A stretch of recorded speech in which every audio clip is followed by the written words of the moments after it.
Quand on veut acheter un véhicule, des fois, il arrive qu'il nous faut un co-signataire parce qu'on n'a pas un historique de crédit d'établi, parce qu'on a fait une petite niaiserie sur une carte de crédit, on a eu des retards. Donc, il faut quelqu'un qui vienne co-signer le prêt avec nous. Donc, on a besoin d'aide pour pouvoir passer. Donc, on va demander un co-signataire. Donc là, on va faire le tour de la famille. Souvent, c'est nos parents qui nous aident quand on est jeune. Donc, notre père ou notre mère va venir signer avec nous pour qu'on parte avec notre véhicule. Par contre, il y a des responsabilités. Quand on co-signe, on parle d'un endossement. Donc, quand on endosse quelqu'un, bien, c'est comme si le prêt, il était à nous. Donc, ce que ça veut dire, c'est que si l'autre ne paye pas, nous, il faut faire le paiement à la place de l'autre. Donc, je vais donner un exemple très concret. Dernièrement, j'ai un monsieur de 70 ans qui a signé pour son fils de 30 ans quand même. Son fils a fait plusieurs niaiseries, on va dire ça comme ça. Puis là, papa, il a dit, je vais aider mon fils. Donc, papa, il a dit, on signe pour le véhicule. Mais le fils, il n'a pas payé le véhicule, a mal fait les choses encore. Il a traîné son père avec lui. Le fils, au lieu de mentionner à son père qu'il n'était pas capable de payer, les paiements sont enregistrés en retard sur les 2 dossiers de crédit.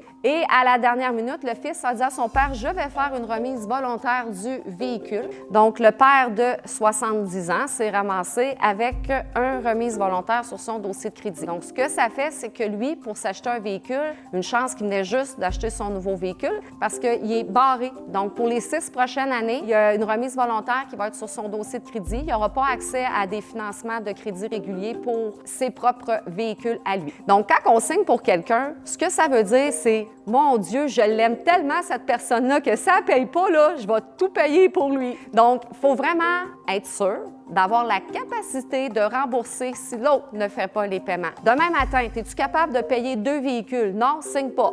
Tu t'endosses pas l'autre personne. Et l'autre chose qu'on peut aussi faire, quand on signe pour un jeune, le jeune, il commence, il n'est peut-être pas habitué. Si on ne veut pas que les retards se ramassent sur notre dossier de crédit, c'est de faire prendre les paiements dans notre compte de banque à nous et demander à la personne de faire le virement dans notre compte de banque à nous.